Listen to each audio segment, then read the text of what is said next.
1.2 lesson 3, rate of change by equation, graph, or table. Our objective for today is you'll be able to write a function that gives average rates of change for various intervals of time centered at a particular time. So we're learning the same concepts that we've been learning for the last 2 or 3 days, but we're just looking at it in a different way. We began by looking at how to calculate an average rate of change for one quantity with respect to another when our problem was modeled by a graph. And then yesterday we looked at if our relationship between the two variables is given in a table. So today we're going to look at the same concepts but in a different way.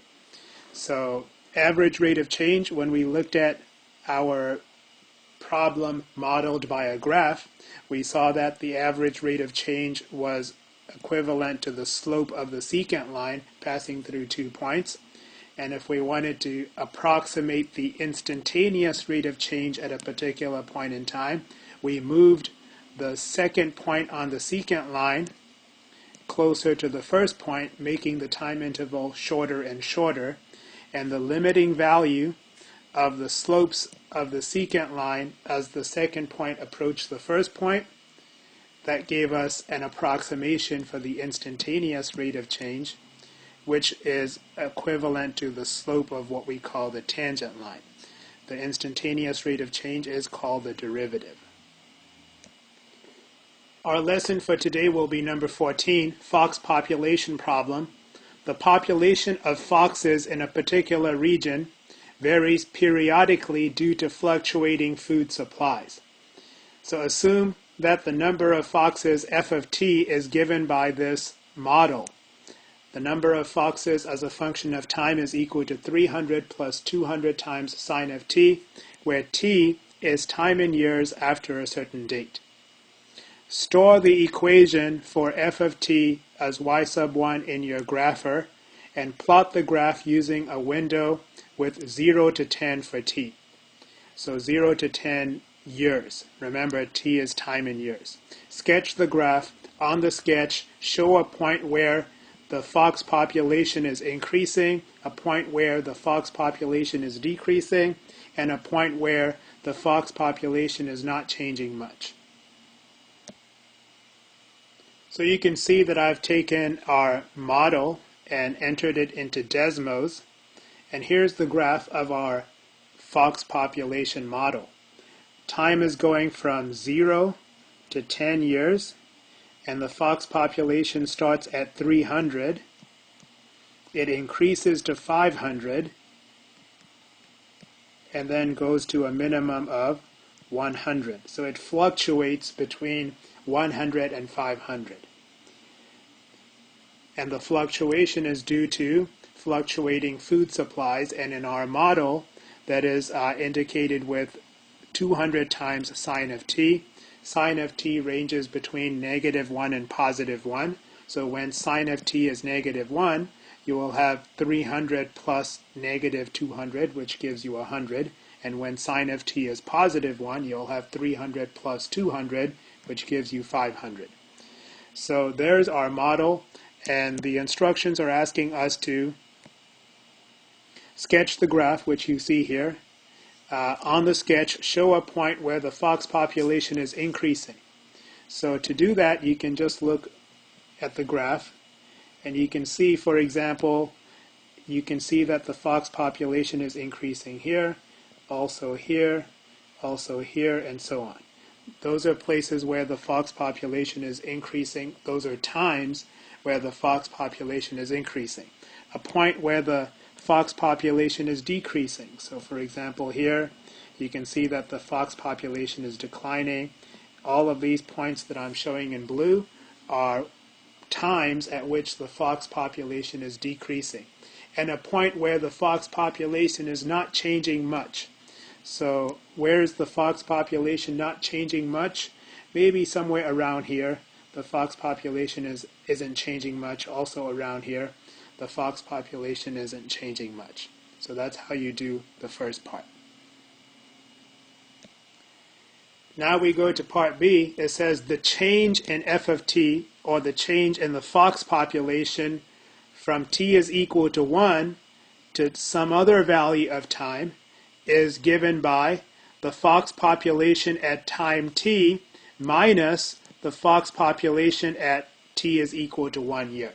So this is the difference between the fox populations between two times, at t is equal to 1 year and at some other value of time. So f of t minus f of 1 is the difference in the fox population at two different times, at t is equal to 1 and at some other value of time. So the time interval would be from t is equal to 1 to some other value of time. The fox population f of t changes at the average rate given by this, what we call a difference quotient. We call this a difference quotient because you have a difference in the numerator, a difference in the denominator, and you have a quotient. So we call this a difference quotient. So there's our difference quotient. And what does this tell us? Let's analyze the difference quotient. The numerator tells us the difference in the fox population between the fox population at 1 year and the fox population at t years. So the numerator has units of foxes. It's the number of foxes. And the denominator tells us the difference in time between 1 year and t years. So the denominator has units of years. So this is a difference quotient which has units of foxes per year, telling us an average rate of change of the fox population on the time interval from 1 to t years. So what we want to do now is we want to enter this function into our graphing calculator, or Desmos, or some other online calculator or a computer algebra program. Then make a table of values for this function for each 100th of a year from 0.97 through 1.03 years. So there are 365 days in a year. So 100th of a year is about 3.6 days, somewhere between 3 to 4 days.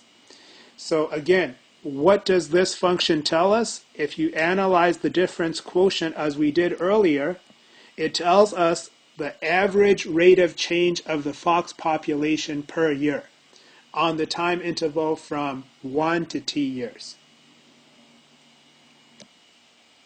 So you can see what I've done here. So here is the function f of t giving us the population of foxes at time t.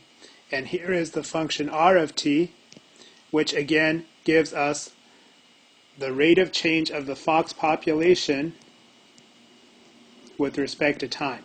And this is giving us an average rate of change. So this is giving us the average rate of change of the fox population. It is giving us what? The average rate of change of the fox population on the time interval from 1 year to t years. And the units would be number of foxes per year. And we're evaluating this average rate of change function for t values that range from 0.97 through 1.03. So every 100th of a year, or about every 3.5 days. So 0.97, that's about 300ths of a year before 1 year. So how much is 300ths of a year? So if you multiply 365 days by 0.03, that's about 11 days.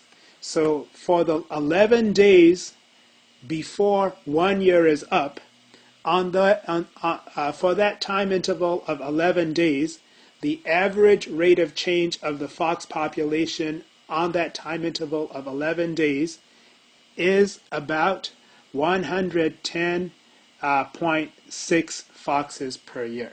So that means because that average rate of change is a positive value, the fox population is increasing at that time by about 110 foxes a year.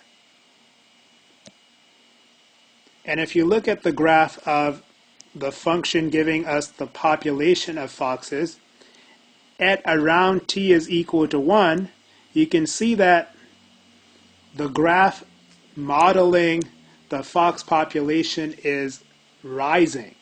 The function is increasing, which means the number of foxes in the fox population is increasing, as you can see from the graph. So that's consistent with what we just talked about right now. The average rate of change for the fox population for the 11 days before 1 year is up is about an annual increase of about 111 foxes per year. So now, look at the way this function is structured. So in the numerator, you find the difference in the fox populations between whatever t is. So you have the fox population at t. So when you look at the second row here, the fox population at 0.98 years, which is 2/100ths of a year before 1 year. So 365 times 0.02, that would be about a little bit more than 7 days. So for about 1 week before 1 year is up, on that time interval of about 1 week, the average rate of change of the fox population for that 1 week before 1 year is up is about 109.73 foxes per year. So an annual growth rate of about close to about 110 foxes a year. And again, why is that? Because this is evaluating our function here, which gives us, because of this difference quotient, it's giving us an average rate of change of the fox population measured in the number of foxes per year. So you keep doing that for other values of t. So for example, let's take a look at what happens when t is 0.99. So you would have r of 0.99, which would be equal to f of 0.99, which tells you the fox population at time is equal to 0.99 years, which is about 4 days before 1 year is up, minus the fox population at time is equal to 1 year, divided by 0.99 minus 1. So in the numerator, we have the change in the fox population measured in foxes, and in the denominator, we have the change in time measured in years. So this is telling us the average rate of change of the fox population for about those 3 or 4 days before 1 year is up, and it is about, on average, about 109 foxes per year. It's still growth, right? The fox population is increasing. However, we run into a problem if we try to evaluate this average rate of change function at exactly 1 year, because you would have 1 minus 1 in the denominator, which would be undefined. 1 minus 1 is 0, and division by 0 would be undefined. And in fact, you would get the indeterminate form 0 over 0, because you would have f of 1 minus f of 1 divided by 1 minus 1, which is 0 over 0, which is an indeterminate form. So although this function is giving us average rates of change, it cannot give us the instantaneous rate of change at exactly t is equal to 1. But we're going to do the same thing with this problem that we've done before. We're going to use an average rate of change on a short interval of time as an approximation for the instantaneous rate of change. And let's take a look at the next part for that. So now we look at part C here. The instantaneous rate of change of the fox population at t is equal to 1 is the limit of the average rates of change given by r of t as t approaches 1. In other words, when you make the average rate of change calculated over a very short interval of time, so for example, we looked at r of 0.99, which is the average rate of change of the fox population for about 3 or 4 days before 1 year is up. So you'd have the population at that time minus the population at time is equal to 1 year. So that's the change in population divided by the change in time. So this is the average rate of change of the fox population for a time interval that is about 3 to 4 days. Now, if you consider what happens as you make this time closer and closer and closer to 1, what happens is that the time interval becomes shorter and shorter and shorter. And so it becomes closer to an instant in time. And that's what part C is saying. The instantaneous rate of change of the fox population at t is equal to 1 is the limit this average rate of change function approaches as time gets closer and closer to 1. Explain why your grapher gives an error message if you try to calculate r of 1. We already talked about that because you would get the indeterminate form 0 over 0, which is undefined. Find an estimate for the instantaneous rate by taking values of time closer and closer to 1. What special name is given to this instantaneous rate? It is called the derivative. So how can we find an estimate for the instantaneous rate by taking values of time closer and closer to 1? Well, you could try to do it so that you evaluate this function at maybe t is equal to 0.999, which is only 1,000th of a year before time is equal to 1. And what is 1,000th of a year? 1,000th of a year is less than a day. It is, in fact, maybe about 9 hours. Okay, 1,000th of a year is about 9 hours. So that's almost, when we're talking about years, 9 hours is a pretty short amount of time. So you could do that. That's one option. You can evaluate this function at t is equal to 0.999, or you could do something like what we did yesterday, where you're going to look at the average rate of change on the time interval from 0.99 to 1, and then you will look at the average rate of change on the time interval from 1 to 1.01, and then take the average of those two. And if we were to take that approach, we can already use the information that we have from our table here. This is our average rate of change function evaluated at t is equal to 0.99, meaning this is giving us the average rate of change of the fox population in foxes per year for the time interval from 0.99 to t is equal to 1. And then we can find the average rate of change of the fox population on the time interval from t is equal to 1 to t is equal to 1.01 for about 3 or 4 days after t is equal to 1. And that average rate of change is about 107 foxes per year. So you can take the average of those two average rates of change, much like we did yesterday for our problem about the mass hanging from the ceiling by a spring. So if you take the average of these two, you'll do 108.900 plus 107.217 and divide by 2, and that would give you an average of the two average rates of change, and you can use that as your approximation for the instantaneous rate at t is equal to 1. What is the approximation for the instantaneous rate of change of the fox population at exactly 1 year? This value here.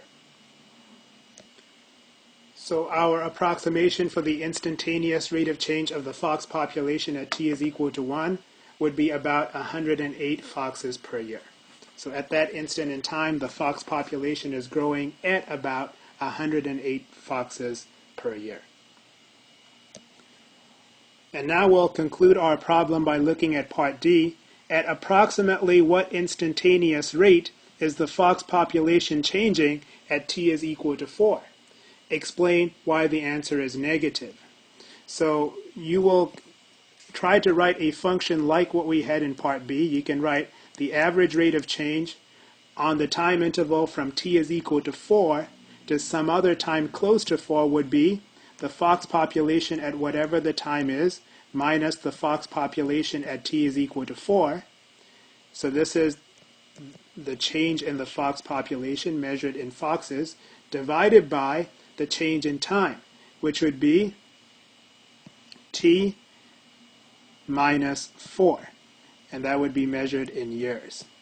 So we have the change in the fox population in the numerator, and we have the change in time in the denominator. If you look at our learning objective for today, you'll be able to write a function that gives average rates of change for various intervals of time centered at a particular time. So in the first case, in part B, we were centered at t is equal to 1 year, and in the second case, in part D, we're centered at t is equal to 4 years. But both of these functions will give us average rates of change. The second one on a time interval from 4 to t years. So at approximately what instantaneous rate is the fox population changing at t is equal to 4? Explain why the answer is negative. When you go back to the graph of the fox population, you can see that at t is equal to 4, the graph of the fox population is falling from left to right. So you would definitely expect that the fox population is decreasing at t is equal to 4. And the rate of change of the fox population at t is equal to 4 will be negative because the fox population is decreasing at that time. So now, at approximately what instantaneous rate is the fox population changing at t is equal to 4? You can get that answer in different ways. One way is to just evaluate this function here at a value of time that's very close to 4, like for example 3.99 or 4.01.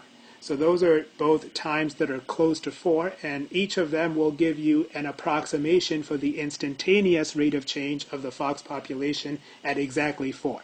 Each of those are average rates of change on time intervals that are short around time is equal to 4 years. So if you use 3.99, it's about 3 days or 4 days before 4 years to 4 years. And if you use 4.01, it's about 3 to 4 days from 4 to 3 to 4 days after 4 years.